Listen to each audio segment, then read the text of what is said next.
কালিজিরা মশলাটার মধ্যে অনেক ঔষধি গুণ আছে, যেটা কিনা আমরা অনেকেই জানি না, আবার অনেকেই জানি, কিন্তু অনেকেই খেতে পারে না, আবার অনেকেই ভালোই খেতে পারে।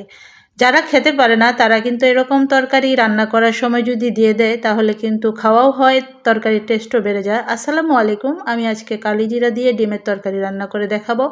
প্রথমে আমি তেলের মধ্যে দেখুন কালিজিরাগুলো দিয়ে দিয়েছি, কিছুক্ষণ ভেজে তারপরে আমি এক এক করে সব দিয়ে দিব। প্রথমে কালিজিরার পরে দিয়েছি তেজপাতা, সেটাও কিছুক্ষণ ভেজে নেব।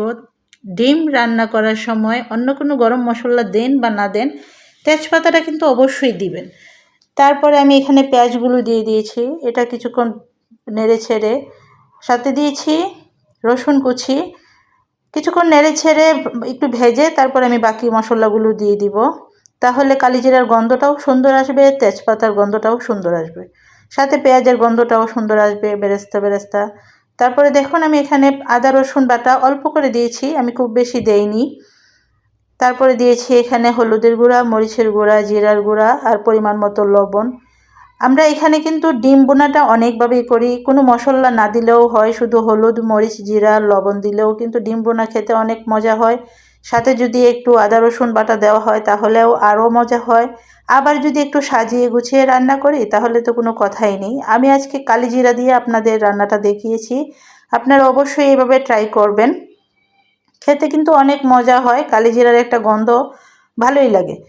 মশলাটা ভালো করে কষিয়ে আমি আলু দিয়ে দিয়েছি কতগুলো, আপনারা চাইলে এখানে আলুটা সিদ্ধ করেও দিতে পারেন, সিদ্ধ করে দিলে কিন্তু খেতে আরও মজা হয়। আমি সিদ্ধ করিনি, এমনিতেই দিয়ে দিয়েছি। তারপরে এই মশলার সাথে আলুটা কিছুক্ষণ কষিয়ে নিতে হবে, ঢাকনা দিয়ে ঢেকে ঢেকেই রান্না করতে হবে, কষাতে হবে।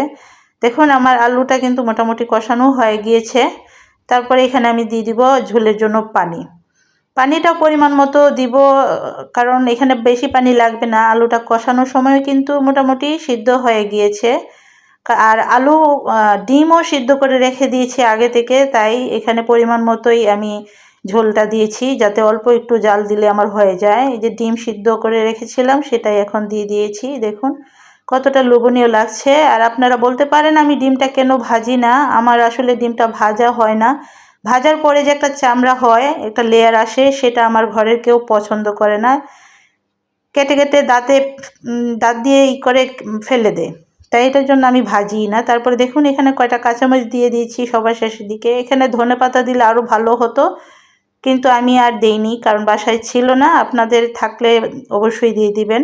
আমার রান্না যদি আপনাদের ভালো লেগে থাকে তাহলে অবশ্যই আমার পাশে থাকবেন, লাইক কমেন্ট করবেন, আর যদি পারেন সবার কাছে ছড়িয়ে দেওয়ার জন্য অবশ্যই শেয়ার করতে ভুলবেন না।